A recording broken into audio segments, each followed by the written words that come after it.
Okay, in terms of the stuff, deadlines remain unchanged to exam 2, covering part 2, quiz assignments part 3, covering part 3, deadline on April 5th, Friday, end of day, exam 3, exam 4, quizzes assignments part 4, April 26th, end of day, and exam 5, deadlines on Wednesday, finals week at 5 p.m. As mentioned previous occasions, once you've done the 4 exams, as many assignments and quizzes as you wish to do, you can look at your overall grade, see where you are, and then if it's not what you want, then you can check to see if the final would help.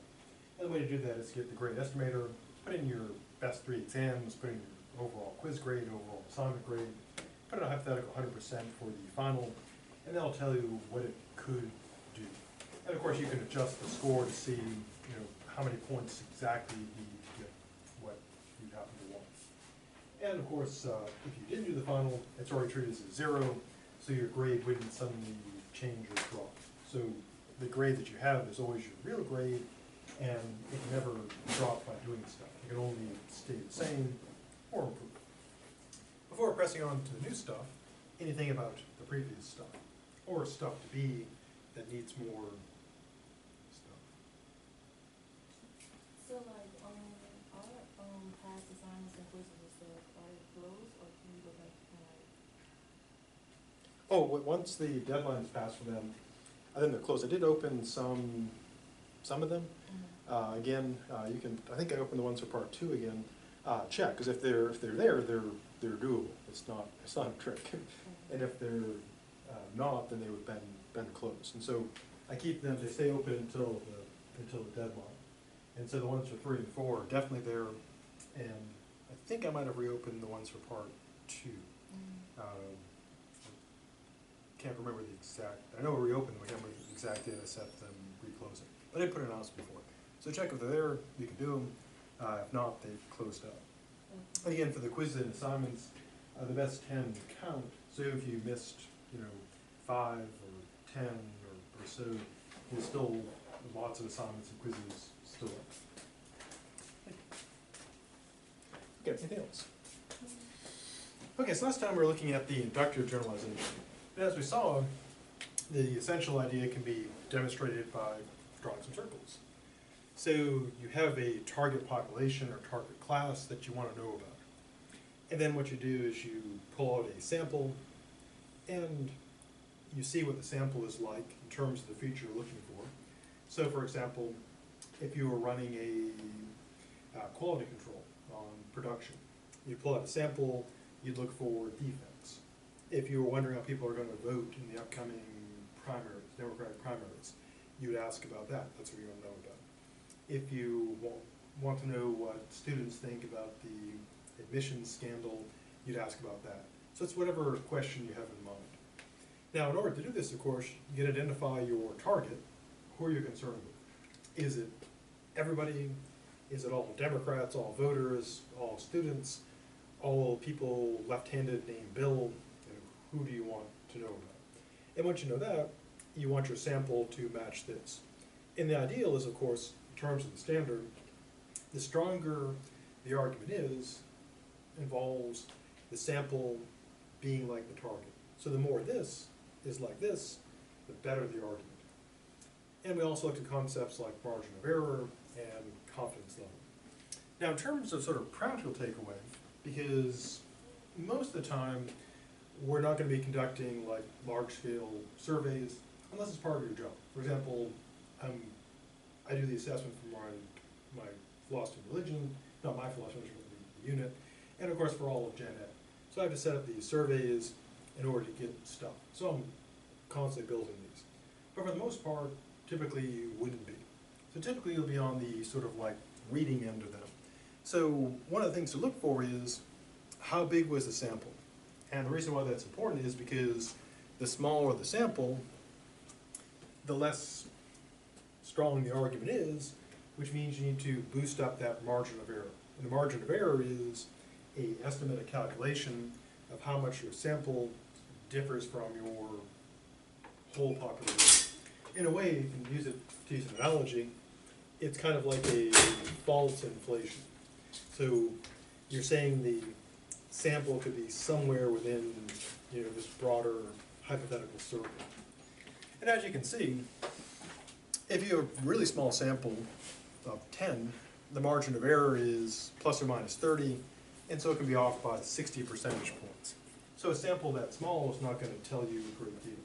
So to give a concrete example, if I want to know if students are having difficulty enrolling in all their gen ed classes on time to graduate, and I only ask, 10 people, and say 70% said, oh yeah, no problems at all. And I thought, oh, that's good. But of course, it'd be a terrible survey in the sense that it could be anywhere from 40% to 100%. Probably not 100, clearly not, but it can be much, much lower. And so a sample that's small can give results that are not particularly useful. And so when you're reading, say, in the news about some, especially if it's very dramatic and sort of eyeball catching, you want to see if they mention the sample size. Because you could end up with like these really seemingly dramatic results, shocking results, but they really may only be shocking because the sample is so small, so you end up with a really skewed sample. Now, if they don't mention the sample size at all, then that would be a problem because you have really no way of judging, how big is that margin of error unless they tell you. So if they present these shocking results, no mention of the sample size or how it was taken, then the rational thing to do is say, well, I guess that's pretty shocking if it were true, but I have no idea if this is actually significant. And so essentially it's a matter of kind of skepticism. Get to know the sample size, you need to kind of know, was the sample representative enough, and then you can figure in the error margin. And again, many, many times in the news, especially on the web, they'll have these sensational headlines about shocking results. Then you look at the sample size, it'll be like 12 people. And it's easy to get a shocking result from a sample of 12 people if you pick your 12 people for maximum shock. Now in terms of like this table, one question might be, do we have to memorize this for quizzes, assignments, exams, etc.? Well, no, that would be a lot to memorize. The main thing to know though is that smaller samples, even if they're good samples, have larger margin of error. So you want to increase the sample size. A second thing to know is, from a practice standpoint, once you hit about 500 or 1,000, you start getting diminishing returns. So beyond this point, you're spending a way lot more resources to get small increases. So those are kind of the main takeaways. Before pressing on, anything about this table that needs more table?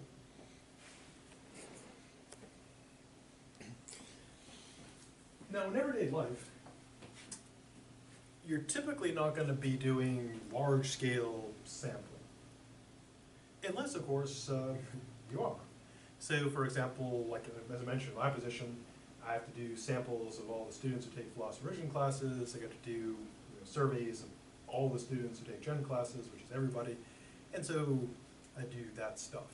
Now, in normal everyday life though, people typically don't do this kind of thing. Like you wouldn't sit down, and set up like a massive Qualtrics survey to find an answer to your question or to go, do a massive study.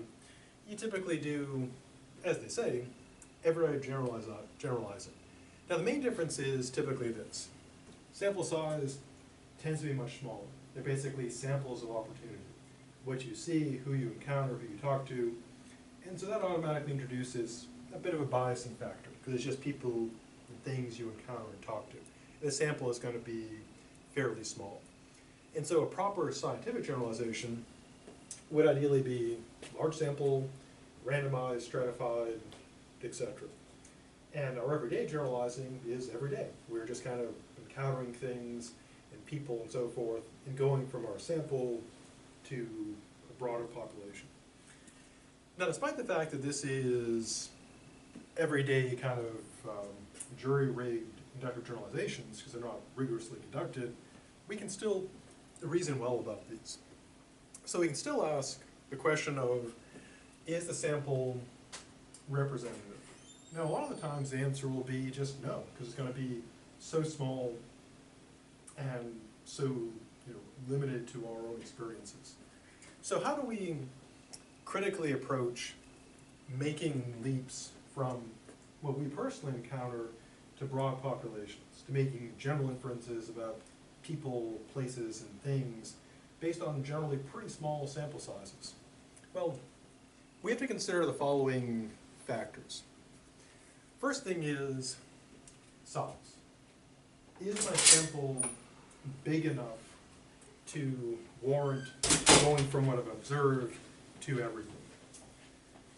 Now, people, of course, do tend to want to broadly generalize from their own experiences.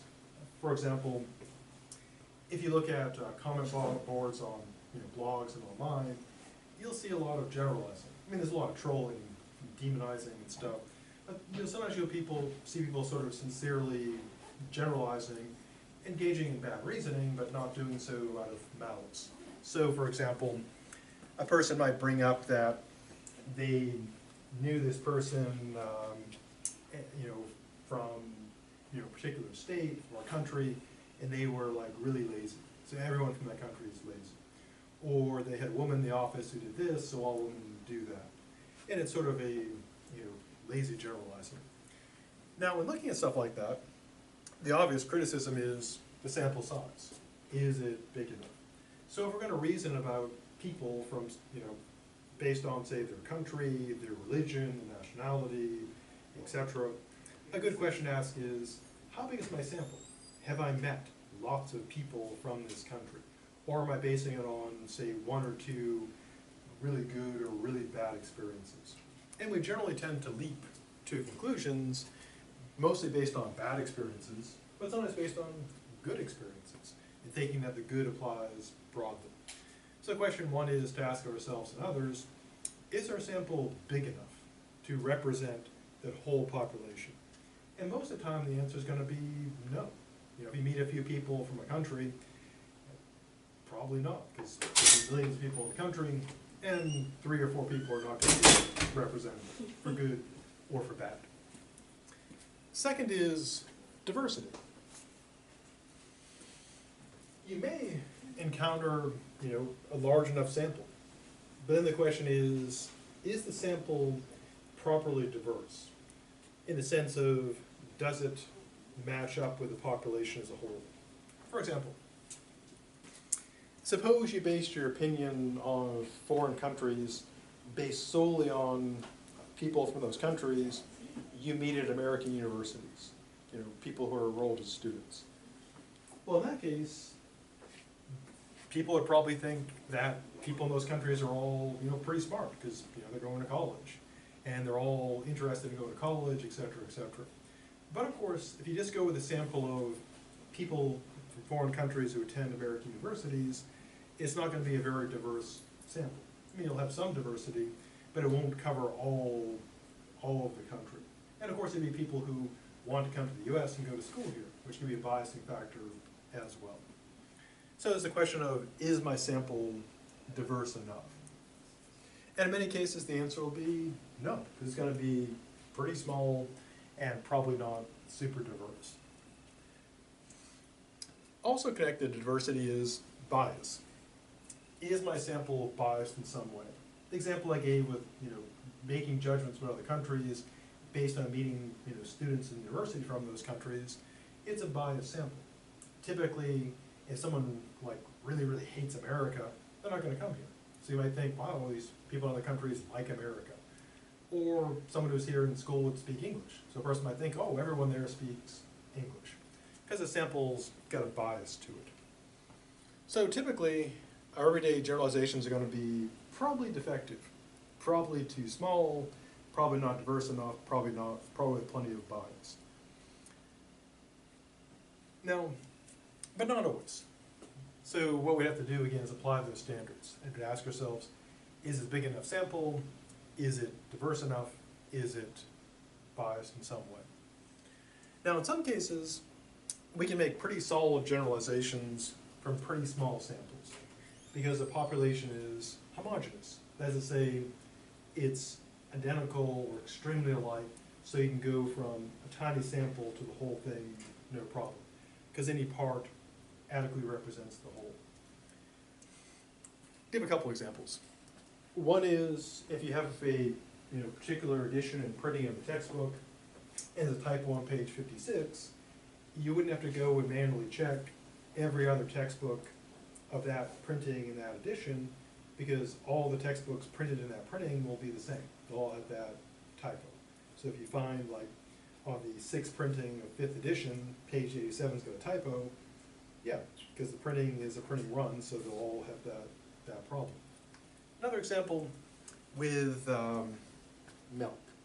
Remember, some years ago when I was in grad school, one of my roommates had the milk out, and they're poking the straw around. You know, they had the milk come out. They're wondering if, like, oh crap, where the milk's all bad. And I said to them, get a straw, poke around in there until you find a good pocket. Then you can use that in your cereal. And they took out a straw. I'm like, don't do that. I was just kidding.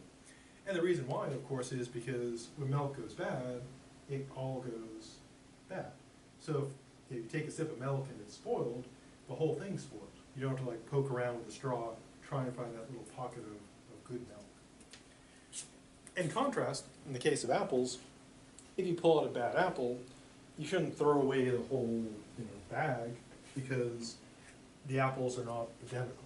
Yeah, I mean, if you find a bad one, there's a chance other ones will go bad as well, but the apples are separate. You could have one bad apple and then have other good ones in there.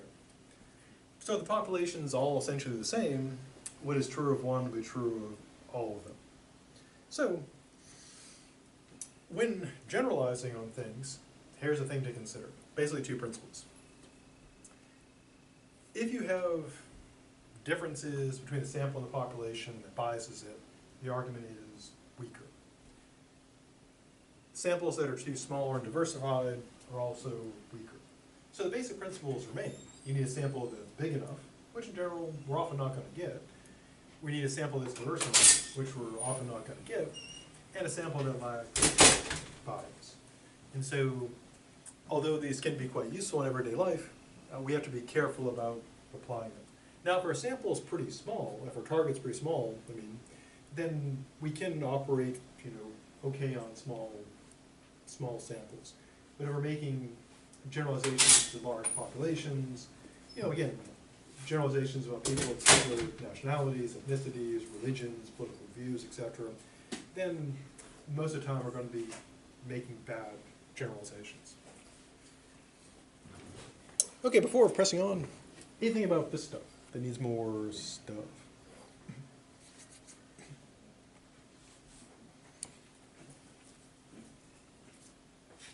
Now, previously I mentioned the analogy. And as we saw back in those ancient days, an analogy is when you're comparing things. And the previous one we saw was the rhetorical analogy, where you do it, you say this is like this, and the idea is that since this is good or bad, people are supposed to feel good or bad about this. And probably the most famous one is the argument Hitlerium, comparing people to Hitler.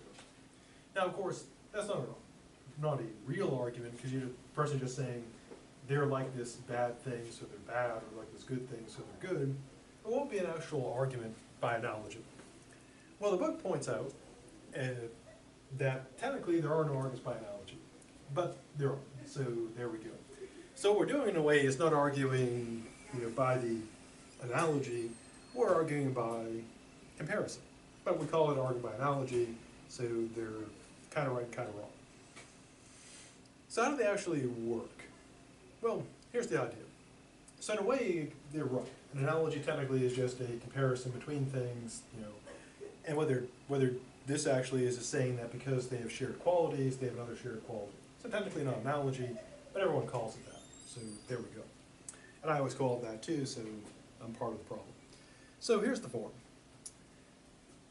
Premise 1, you've got 2 things. So you have 2 things, kind of informally, you're saying these 2 things are alike in certain ways. This other thing has a quality I'm concerned about, therefore the other thing has that quality as well. So more formally, premise 1. X and Y, the things being compared, have certain properties, P, Q, R. Now it doesn't have to be 3. These are just, kind of symbolic placeholders. We're basically saying they have qualities in common. X has a particular feature we're concerned about, whatever that might be. Therefore, we infer because they're alike in these ways, they're alike in this way. Now, the things being compared are called analogs, because they're being compared in an analogy. Now, these analogies range from very literal analogies to ones that are sort of more abstract. To illustrate, a really super literal analogy would be something like this. Sam's bike and Sasha's bike are exactly the same model, brand, year, with no modifications. Sam's bike has the disc brakes, therefore her bike is disc brakes, which is a very literal analogy. The same bikes, same brand, same features, you know, one has disc brakes, so does the other. So pretty concrete reasoning. Now, it can start getting a little more less exact. For example, when we test on animals, we generally pick rats or mice. And of course, one reason is that they don't have lawyers, and they're super cheap and easy to handle. But another reason is that they're also mammals. So although there are many legitimate concerns about using mice for lab testing, in fact, it's a great idea, it's better than using, say, shrimp or spiders, because they're way different. So the way we're trying to reason is humans and mice are mammals with hearts, lungs, etc. So if a rat gets cancer from, you know, say, a particular chemical, we'd infer that humans probably get that as well. So we're basically saying rats are like humans, this has caused cancer in rats, so it causes cancer in humans. Now, you can also get analogies that get pretty abstract, and you know, in fact, a person may contend that they're moving away from being like an argument and more of a rhetorical metaphor. For example, everybody probably heard of the emissions scandal, you know, where these celebrities and stuff were just buying SAT scores and bribing coaches and stuff. And of course, the argument is that that's not fair. Now, of course, you can make an argument that the system itself is not fair by using an analogy. You could say that the current college admission system is like a race in which some people have to run, some people get bicycles, and some people get cars. And then some of the people get to start way further down the road. So for example, some people can hire about $150 an hour people to coach their children, to prepare for the SAT, to write their essays for them, etc. And so you could argue by analogy that the current admission system is like that hypothetical race. This hypothetical race is clearly unfair, therefore the college admission system is unfair. And that is fairly, you know, abstract. It's not a literal exact comparison, but it's still an argument by analogy. Now, you can also use analogies commonly used in ethics. So if you take the ethics class, offered every spring at night, or if you want to argue ethics, a very easy way to argue ethics is by analogy. And what you do is this. If you want to show something's evil or bad, find something that is already accepted by your audience as being evil or bad, and show how it's like that. Or if you want to try to show that something is good, you'd want to find something that is already accepted as good, and show how the thing you're arguing for is like that. Like the example I gave with the college admissions. You know, if you had a race in which some people had to run on foot and some people get to use cars, that would clearly be unfair. In college admissions, or some people have to go it on their own, other people get to use all these resources, I say that would be unfair as well. Another example, arguing about the ethics of, say, drones and privacy. One thing you do is say the ethics about drones, in a way, is nothing really new. Why not? Well, if someone took a ladder and propped it up against the side of your house, apartment, or dorm, and just leaned against the window, peering at you and staring at you, that would be illegal and also wrong. And what a drone does is, it's a little bit different because it's not, the person's not physically there, but it has the same result. They fly it in, and they can peep in places where they should not be peeping. So, you know, using a ladder to peek in someone's window allows someone to see things that, you know, that they're not supposed to be seeing, and it's wrong. A drone allows a person to do the same thing without being there physically, but it's still wrong. Therefore, using drones to spy on people is wrong. And so it's a very useful method. If you ever have to argue anything, analogies are super useful because they're really simple. You just find something people already accept as whatever you're trying to argue for, make the comparison, and hope the conclusion is accepted. Now, as with all inductive arguments, it's inductive. So this can be totally true, this can be totally true, and this could be totally false. Also, as we saw before, there's a distinction between the strength of the argument, how good is the reasoning, and the question of how likely is it that the conclusion is just true on its own. And those are separate matters. One is the logic good? And the other is this claim true by itself? So how do we tell when you get a good, a bad, or an ugly analogy? Well, as you might imagine, it comes down to how alike the things are. So here's how we assess them.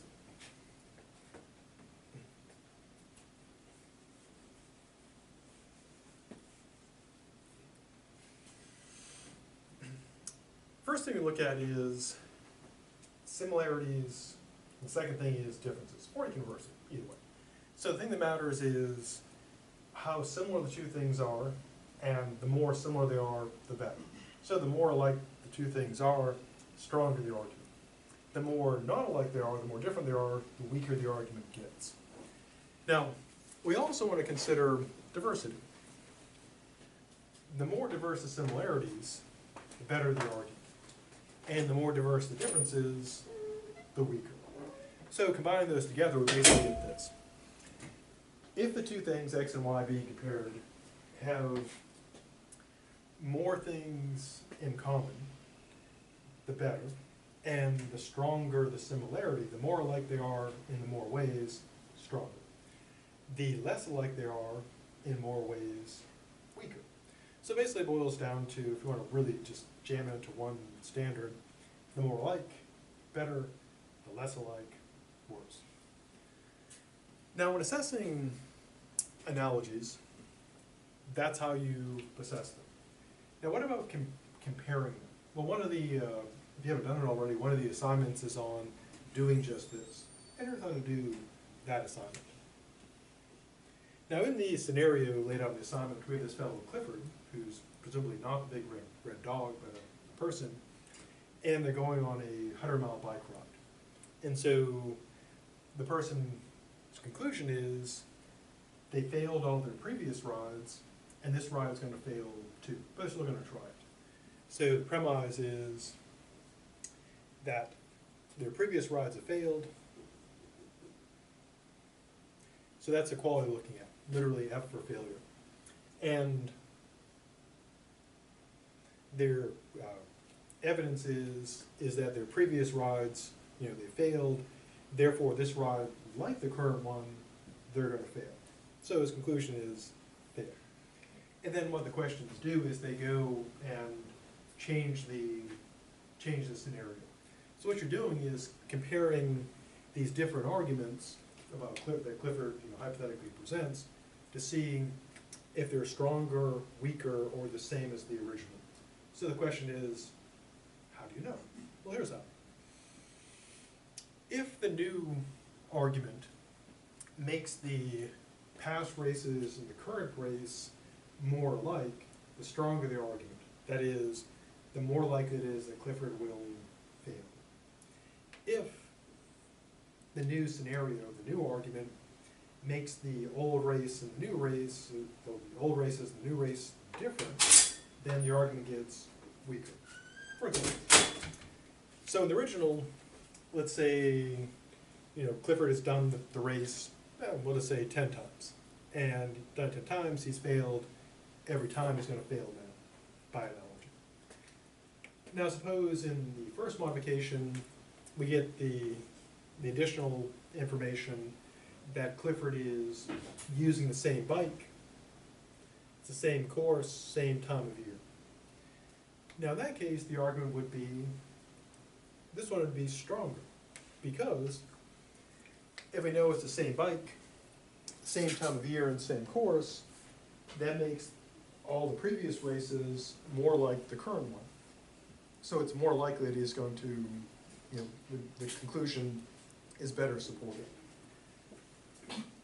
As a second example, let's make the argument weaker.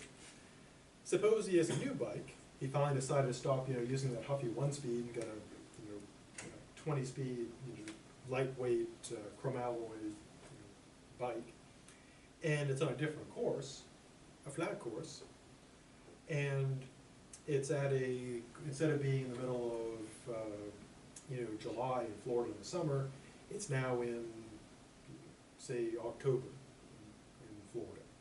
Now in this case, it's very different from his original argument, and there are many differences between the current ride and the previous rides. So this would be weaker. He's far less likely to fail. So that's how to do that assignment. It will present the initial scenario of Clifford and his bike, and then it will present like a modified scenario with new argument. And if the conclusion is better supported in the argument you're asked to compare it to, then this new argument would be stronger. If it's changes it so there's more of a difference between the past races and the present one, then it would be weaker. Now, if you get an argument by analogy, if you're assembling one, or if you're looking at one and disassembling it, trying to criticize it, here are the main things to consider. First, the more numerous and diversified the similarities, the better the argument. And on the other side, the more numerous and diverse the differences, the weaker the argument. And that's basically what the battle comes down to. So the way if you were fighting over an analogy, essentially it'd be trying to show, if you're defending it, you try to show the two things are alike in ways that are relevant, and alike in many ways. If you're going on the negative side, criticizing it, you try to show they don't have enough in common, and that there's more diversity in terms of the dissimilarities, and the dissimilarities are strong. For example, if you take the intro class with me, kind of the standard paper includes assessing Socrates' horse trainer analogy.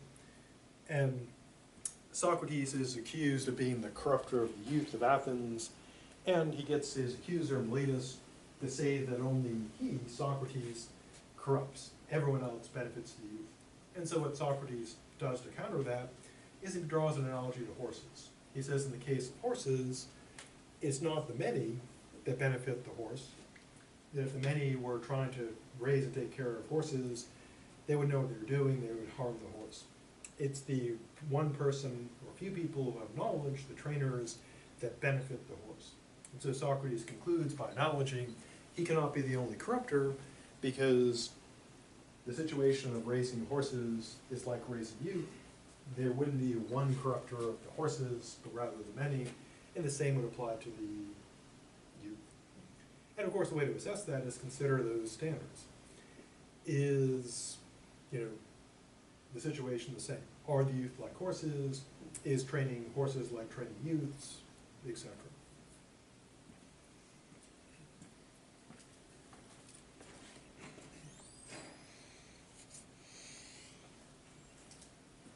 Before pressing on with analogies, anything about the structure, how they're used, how to critique them, that needs any stuff? Now, analogies are also used in other ways, sort of particular applications. So these are still the argument by analogy, but, at least in this case, but particular applications. As I noted, one common use of analogies is in moral reasoning. One of the standard tactics for doing this is, again, if you want to try to show that something's bad, find something that your audience would think of as being bad or unfair or unjust, and show how it's like that. Like the example I gave about college admissions. people would generally agree that if you were holding, a marathon, and some people got to use cars, and other people had to run, that would not be a fair competition. And so you could say by analogy, the way, say, our economy or college admissions works would be thus unfair by analogy. Or going back to the example of the drones. If it'd be wrong for someone to put a window against the side of your house and peer through the windows, it would be equally wrong for them to fly a drone up and stick it against your window. Same with like legal arguments. The idea there would be is to show that if something should be, say, legal in one case and there's something that's, similar, then it too should be legal. One good example of this is for a long time, people have argued that if we allow alcohol and tobacco to be legal, and alcohol kills, indirectly and directly, lots of people every year, then, recreational drugs like marijuana should also be legal, because marijuana, I think, has killed, they claim, 0 people. So if you're going by how many people does it kill, then by the principal analogy, it should not be illegal. It'd be a legal analogy. Or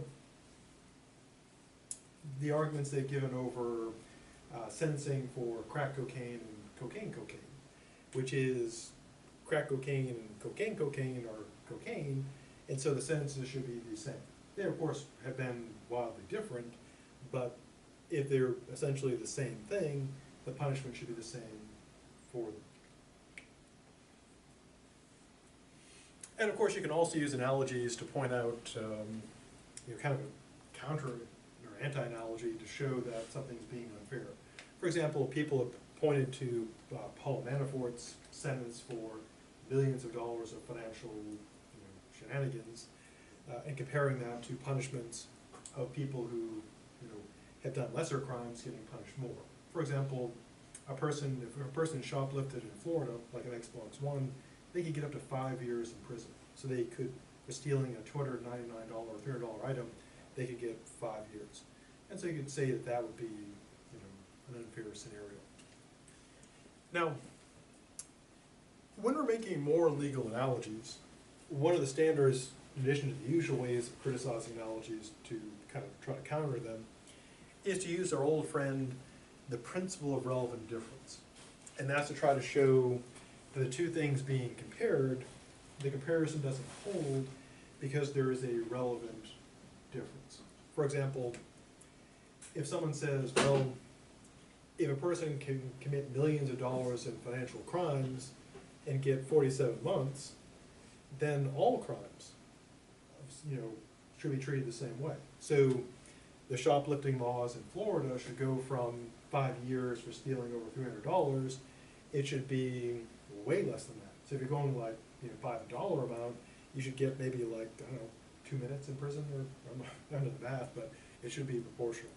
So you could argue that, that is an argument by analogy. If we are supposed to treat this based on the money, then by analogy, if we're going by the dollars of damage, then very minor crimes should receive hardly any punishment. It could be literally just a minute in jail. The person walks in, and they're like, your time's done.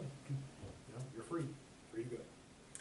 Now, of course, you can counter by arguing relevant difference. One could argue that the big-scale financial crimes of millions of dollars don't do as much damage as, say, shoplifting an Xbox from a store. And the challenge would be showing how this stealing $300 worth of merchandise does far more damage than millions of dollars of stealing. And so the question would be, what would be the relevant difference?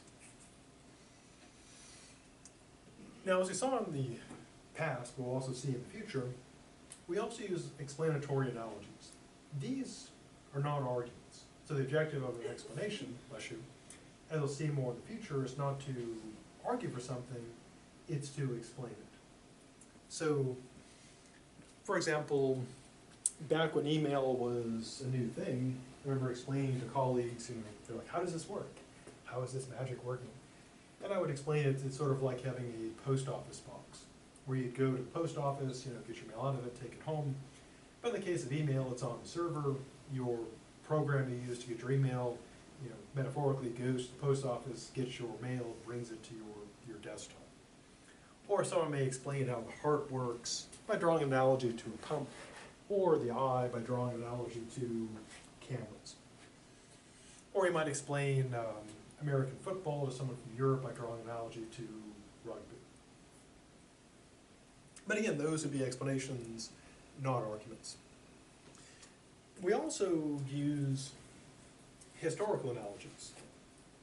And many books, of course, have been written comparing, say, events of today with events of the past. So one of the favorite comparisons people have, not surprisingly, is comparing the United States to Rome. Also, there's a recent book comparing the United States to the city of Athens, which, you know, was the home of Plato and Socrates. And the idea is to compare our current empire to past empires. And so the usual reasoning is, if you look at like the Roman Empire and all past empires, they go through a cycle of expansion, they become often like authoritarian, they have decline in civic values, etc., and then you have a collapse of empire. And people who are worried about today draw parallels between us and the Roman Empire, which of course it ends in the collapse of the American Empire. Also, people draw historical comparisons between, like our involvement in Afghanistan. It could be a more recent comparison. The Soviets went there back in the 80s, and they got chewed up and gave up, and the Soviet Union collapsed. And we've been in Afghanistan, well, long time, super long time. And so we could draw an analogy by comparing those. And historians love to do this and sell a lot of books. Now, these are assessed just like any other analogy. The question would be, how much are we like the Roman Empire, and how much are we different?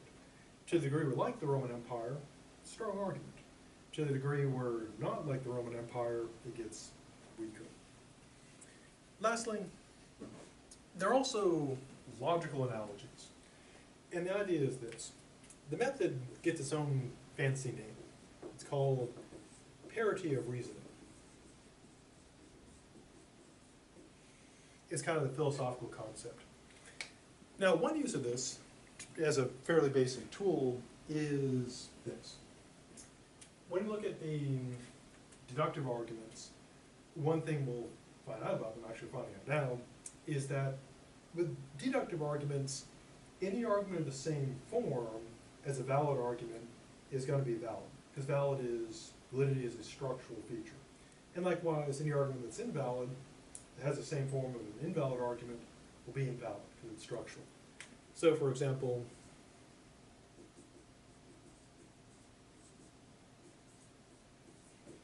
any argument like this one, no matter what goes in there, will always be valid. And so we're making a logical analogy. So if you take my Tuesday, Wednesday argument, or my ever popular Thursday, Friday argument, they're different days, but same structure. If today is Thursday, then tomorrow's Friday. Today is Thursday, tomorrow's Friday. Same structure as if today is Tuesday, then tomorrow is Wednesday. Today is Tuesday, tomorrow is Wednesday. And since the first one is valid, and the second one is exactly the same structure, it's also valid. Now you can also use this as a way of critiquing arguments. For example, in this case what you do is try to show, in terms of like an attack method, you take an argument you want to criticize. You create an argument that's analogous and that is clearly bad. And so what you would infer is, since this argument is like this really bad one, the original one's going to be terrible as well. For example, centuries ago, back around 1100, our good dead friend St. Anselm came up with what's called the ontological argument for God. Roughly put, it goes like this. God is perfect, so he's got to exist. Because if he didn't exist, he wouldn't be perfect, but he is, so he does. Now, shortly after Anselm put out that argument, a fellow monk, Ganilo, came up with a counter-argument using this parity of reasoning, namely this. So the logic that Anselm seems to be using is, if something is perfect, it must exist. because if it didn't exist, it wouldn't be perfect, it'd be lacking, so God being perfect must exist. And Ganilo said, well, let's imagine a perfect island. Well, that means it's got to exist, because if it wasn't perfect, it wouldn't be the perfect island. If it didn't exist, it wouldn't be perfect, so it's got to exist. And of course, Ganilo doesn't do this, but you could run the argument with perfect anything. There's got to be a perfect pair of sunglasses, a perfect waffle, a perfect squirrel, a perfect avocado toast, for everything you can imagine. Which of course would be insane, because you could prove the existence of perfect anything just by slapping perfect on it. And Ganilo's point is, that is crazy. So the original argument's got to be broken. And so one common method of this is attacking arguments. Take an argument, show one has got the same reasoning, this is absurd, terrible, crazy, so the original is 2. And it's a variation of the argument by analogy. So, analogy is super useful. Now, how would you use them like in more like normal everyday life? Well, I'll give 2 sort of quick practical applications. Medical reasoning, both professional and personal, is often argued by analogy. For example, if you ever had poison ivy and recognized it, the way you re-diagnose yourself is an argument by analogy. So what you do is you'd say, well, last time I got these, I was out doing stuff in the willy wax, and I got, into these vines, and then I got these red blotches that were super itchy, and I found out that was poison ivy.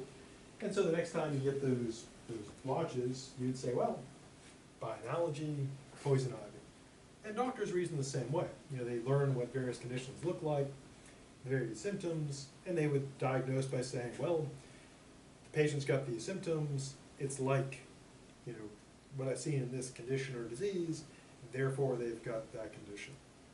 Now, one reason why there can be misdiagnosis is that, of course, this is inductive reasoning. If you go on WebMD, you'll see that if you take common symptoms like sore throat, fever, etc., that could be anything from a cold to you're dying of anthrax to cancer. But I think WebMD always ends up with cancer. And so one reason why diagnosis is tough is because there's so many things that are similar, and argument by analogy is, of course, inductive. You could get all the steps right, but end up with the wrong conclusion, and do so despite being super careful. Another application, this one more professional, is in legal reasoning.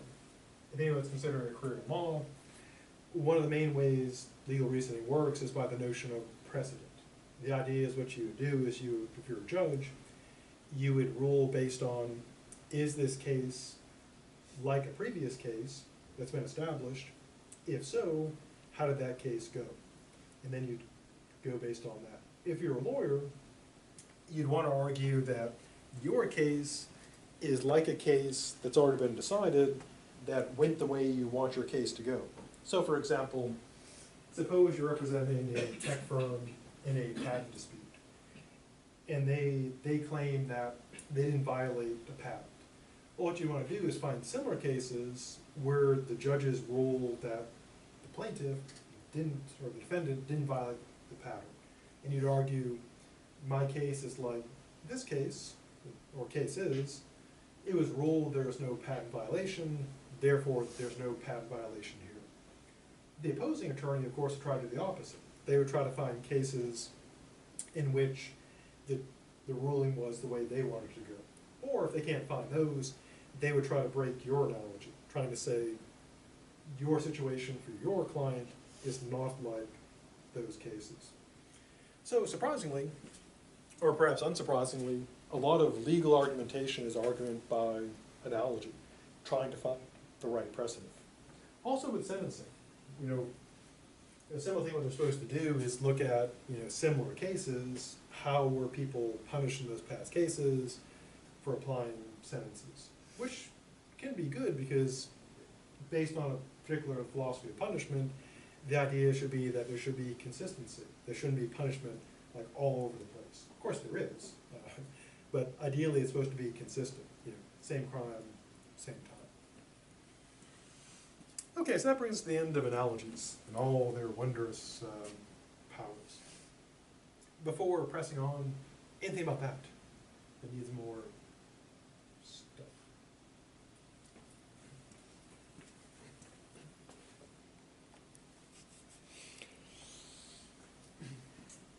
Now, the authors separate out the argument by analogy to an argument by analogy between, large-scale things. Now, when I was presenting, I didn't make that sharp distinction because the general argument by analogy, you can compare to any two things or groups of things. And the authors do make the point that you could use an argument by analogy, instead of comparing individuals, you can compare groups, treating them as the X or Y. And essentially it worked in the following way. So far we've seen going from the general to specific, the statistical syllogism, like most journalists are liberal, Anderson Cooper is a journalist, Anderson Cooper is liberal. That sort of reasoning. We also look at going from the specific to general, which is the inductive generalizing. Like, for example, in my survey I found that 60% of students said they were not able to enroll in their gen ed classes in a timely manner. Therefore, 60% of FAMU students, plus or minus 3%, find difficulty enrolling in gen ed classes in a timely manner. That kind of thing. And of course, we looked at going from specific to specific, comparing individuals to individuals in the argument by analogy. And the authors make the point, which is you can do an argument by analogy where it's general to general, namely comparing one population to another. So if they give the example of comparing, say, Major League Football to Major League Baseball, and arguing that in Major League Football, or Major League Baseball, they had many performance-enhancing substance scandals, and tends to be very similar. They're both professional sports, great rewards, great considerable competition. People can benefit from these performance-enhancing substances. Therefore, it would be reasonable to infer there's probably abuse of performance-enhancing substances in the NFL as well. So the basic idea is, in a way, kind of baked into the original argument by analogy. You can compare groups of things to it. Changes, in effect, nothing.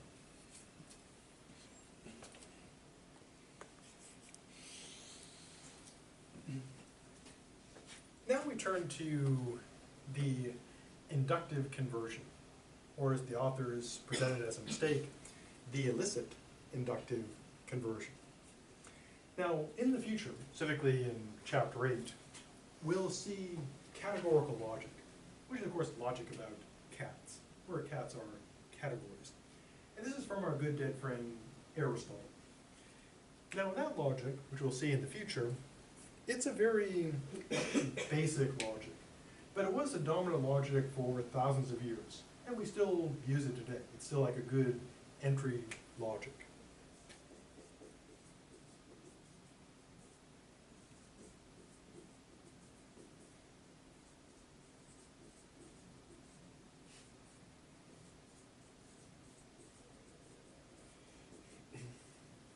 Now, in that logic that we'll see in the future, it's a logic with only 4 sentences. Now, have you ever had any experience in programming, like C, C++, HTML, JavaScript, etc., and you've learned programming languages, you've learned logics. They are essentially logic systems. And one thing that kind of defines like a logic or a programming language is what sort of sentences and components do you have in it. Now, Aristotle's logic, the classic categorical logic, only has 4 sentence types, so a very limited, bless you, language. And everything that's in this logic must fit into one of those 4 types. And that may seem pretty limiting, because you can only have 4 possibilities, but you can say a whole bunch, because it's all, no, some, and some are not. So basically, all things are another thing, none of them are, or some of them are, some of them are not. So you can say a whole bunch. And some philosophers, like our good dead friend Immanuel Kant, thought this would work forever. Totally wrong, though, because we got better logics, but worked for quite a while.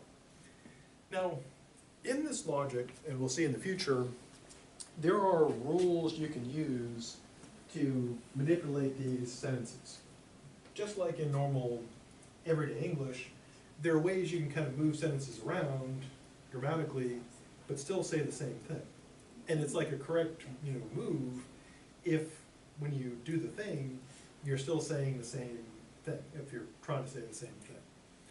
Or you can think of them by analogy. Think of it like a rule for a move in a game.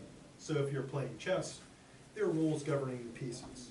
If you're playing StarCraft or League of Legends, there are also much more complicated rules, but still rules that say what you can do.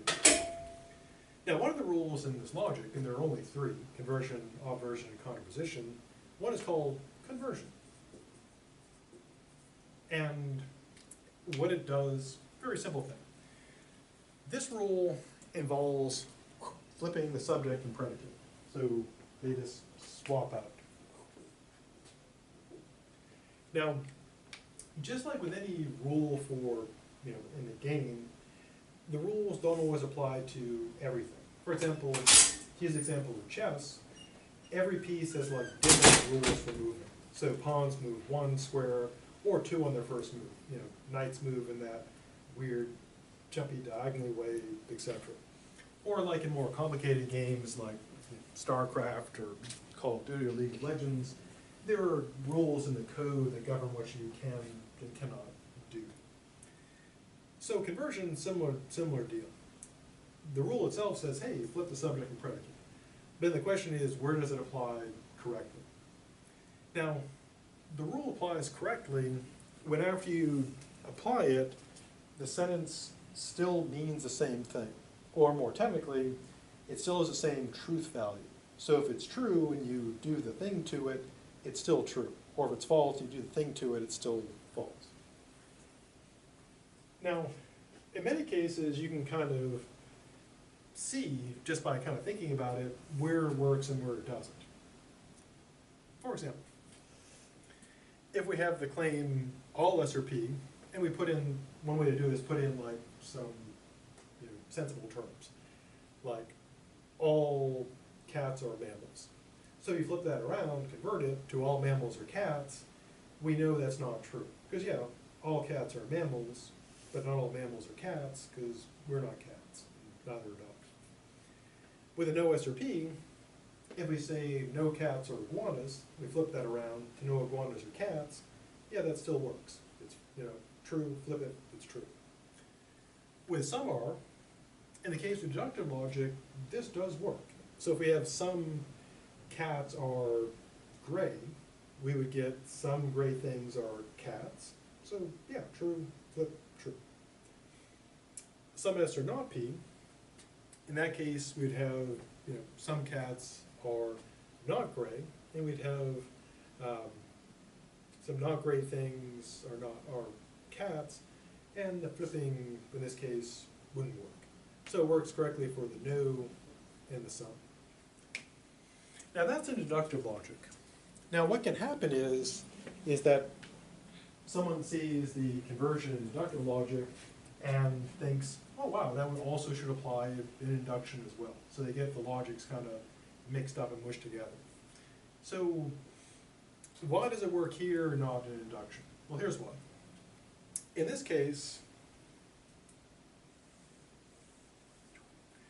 the sum S or P, it works to flip in deductive logic because in deductive logic, in the case of categorical logic, sum means at least one. So if we say some cats are gray, that means there's at least one cat and it's gray. So if we flip that, some gray thing are cats, we get there's at least one gray thing, that's a cat. But here's where it becomes a problem. If we say a certain percentage, like most or lots, etc., of x's or y's, and we flip it, in this case it doesn't work. In other words, we can flip it, it can go from being true to false or false to true. For example,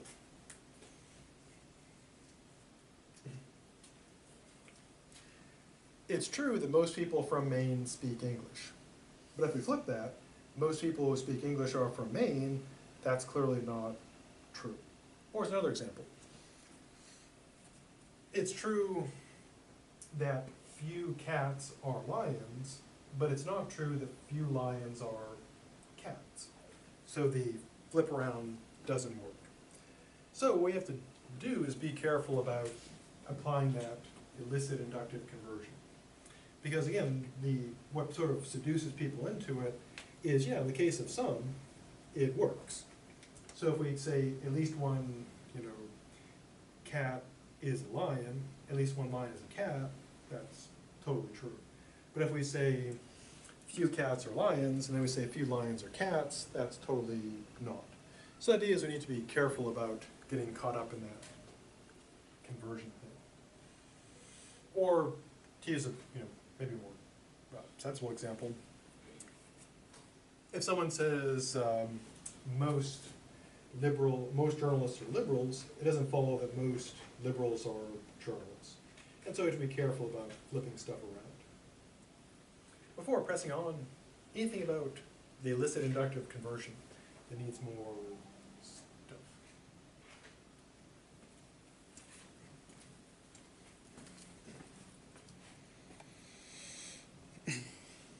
Now we hop back to our margin of error and confidence levels in the informal context. As I mentioned, as we go through normal life, we're not typically going to engage in large-scale inductive generalizations, but we'll engage in sort of small-scale inductive reasoning. So we wouldn't be using the scientific levels of confidence. We wouldn't be laying out, exact percentages of margin of errors. But as the authors note, we can do kind of the informal process.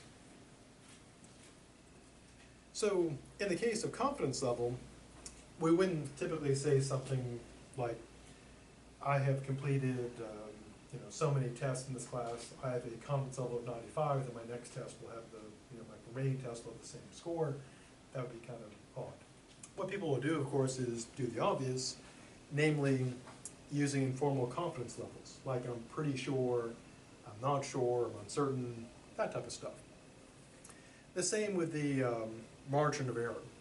We typically wouldn't say, based on the sample of the work I completed in this course, I estimate with a 95% confidence that I will get a 89 plus or minus 3 points at the end. And someone may say that, but that would be kind of odd.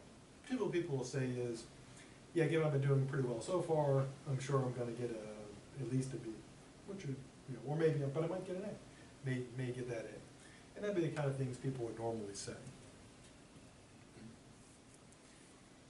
Now, when we're doing estimations of probability, trying to sort things out, as the authors note, we would want to match our informal margin of error and our confidence level based on how big our sample is and how representative it is.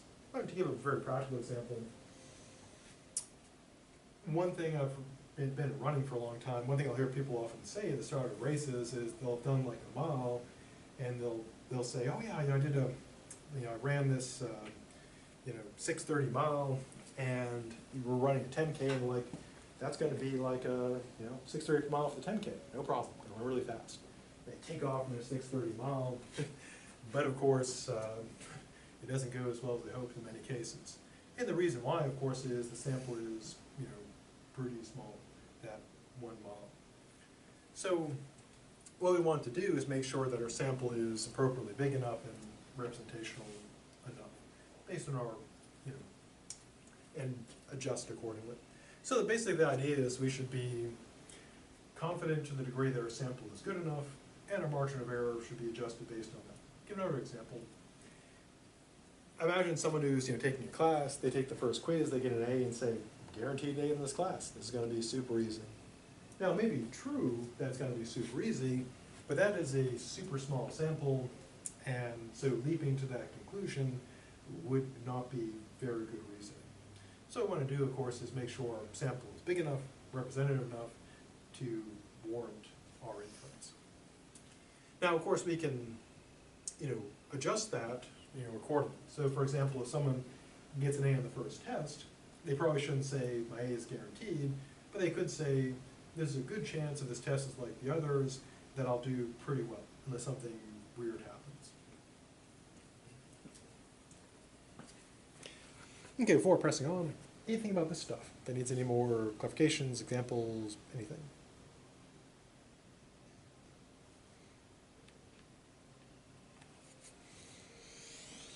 Now back in the ancient days of part 2, we looked at our good friends, the fallacies. And as I mentioned, the fallacies contained there were not all the fallacies. And I believe I mentioned that in the future we would see more fallacies. And the prophecy has been fulfilled because here's some more fallacies that are connected to this type of reasoning. Now when we engaged in generalizations, there are, and also as you'll see the analogy, there are 3 classical fallacies that people fall into and screw stuff up. Now sometimes people do this by accident. They're trying to reason well, but they mess up. And so in that case, they're not acting maliciously, they're just getting things wrong. Sometimes though, people do this knowingly and intentionally. They know what they're doing is bad logic, but they're intentionally trying to mislead and deceive people by intentionally using these fallacies. Because they are, as I saw before, if you want to persuade people, good logic is terrible for that. Fallacies are really good, and rhetoric is even better. So, in a way, the worse the logic or the less logic there is, the better the persuasion is. Which is kind of weird. It would be like, you know, that food, well, I guess in a way it makes sense. Because in a way, the tastier your food is, often the less nutritional it is. And the more nutritional it is, people often find it less tasty. Now the first classic one is this. It's called the fallacy of hasty generalization. Now, the usual kind of informal definition is this. It's when you have a generalization based on a sample that's too small to be representative. And it's called hasty because when a person does this, they're leaping too quickly from that small sample. They should go and get more sample. More formally, it occurs not just as a matter of the sample being small, but because the person is overestimating the strength of the argument based on a small sample. So the mistake is not having like a small sample, the mistake is putting too much confidence in that small sample. Now in some cases, people do this just, like I said, accidentally.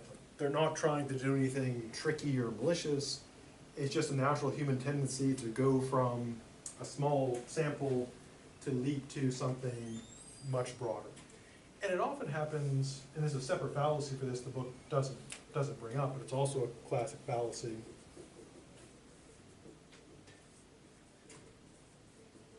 Called misleading vividness. Misleading vividness is similar to hasty generalization in this way.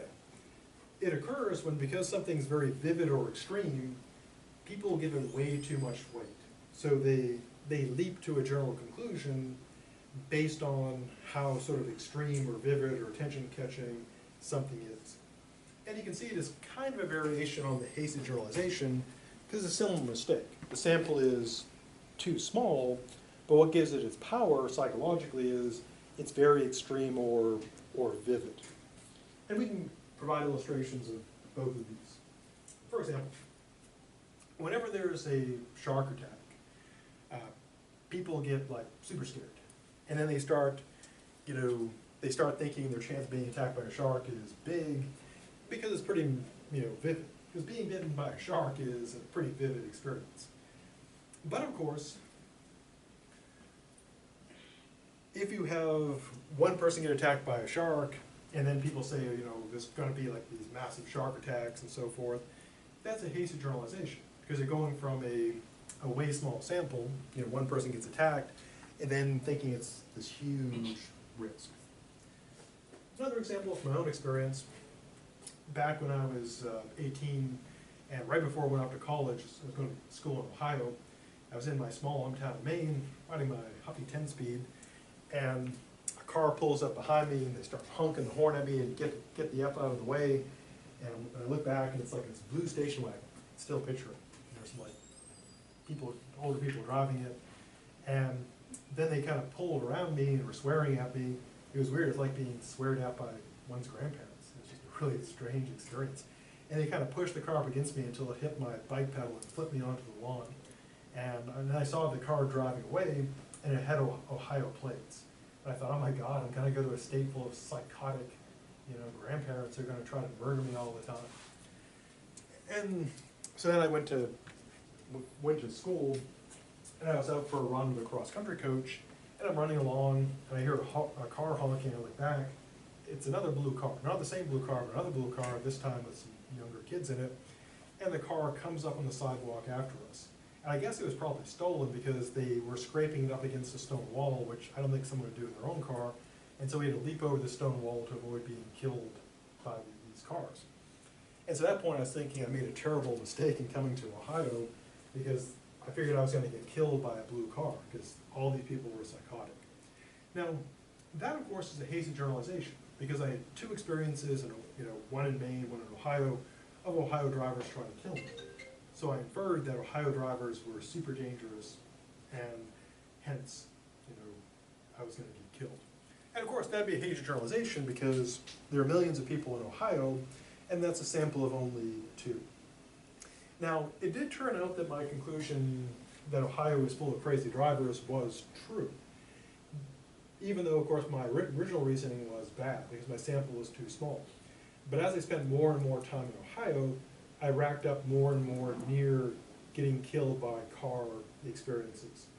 Learned how to roll off hoods pretty good. It's a useful skill. If you can distribute your weight over the hood rolling, the car might not kill you. It hasn't killed me yet. I spent a lot of hood time. And people just really, back then they really hated runners, so they would straight up try to kill me all the time. Or they just hated me, I don't know. And so at the end, by the time I graduated from grad school after 8 years in Ohio, it went from being a hasty generalization to actually a pretty good sample. Ohio drivers are pretty dangerous. So the initial reasoning was hasty, sample too small, but eventually expanded. So even if you do get to a true conclusion, it would still be hasty generalizations. Now, in many cases, again, people do this kind of accidentally. They just have especially a vivid experience, like almost being killed, and they expand it to everything. Stereotypes often arise from this. Someone has like a really bad experience with someone of a particular nationality, ethnicity, religion, etc., and they think that everyone of that nationality is terrible. So a lot of racism comes in, sexism, etc., comes out of that. In other cases, people do this intentionally. They fully know their sample is small, but they intentionally inflate it to this hasty generalization. For example, take the politics of migration. Is it true that there are migrants who do commit crimes? The answer is yes, that's true. But if someone says, based on a few incidents, that migrants are coming here to commit all these murders and crimes and all these terrible things, and they're flooding the country with murderers, that'd be an intentional hasty generalization. Because the person making it, they presumably know that it's not true. They're aware that there are a few cases, but they inflate it to a huge hasty generalization. So if you have, and true, migrants do commit crimes, that is true. But the question is not do they commit crimes, because pretty much all populations commit crimes. The question would be is how much crime do they commit? And what people will do is do a hasty generalization. Now, it can also be done in a positive way. So for example, when people are pro-immigration, they of course would pick shining, sterling examples and point to people who are exemplary. But of course that would be a hasty generalization as well, because just as not all migrants clearly are criminals, not all of them are super exceptional paradigms of awesomeness. Most people who migrate are, well, average people. Not terrible, not super awesome, but your typical people. So how do you defend against it? Well, the defense is to ask, in your own case, is my sample big enough? Or am I leaping too quickly, especially if it's very vivid? In the case of assessing other people's, the same question arises. Is the sample actually big enough? If someone says, we're being flooded with crime from all these migrants, looking at the actual data. If there really is a big flood of crime, then yeah, but if it's just a few cases expanded, vastly, hasty generalization. So have a good rest of the, well, actually a good rest of the week and a week for spring break, and I'll see you after the spring break. And watch out for sharks.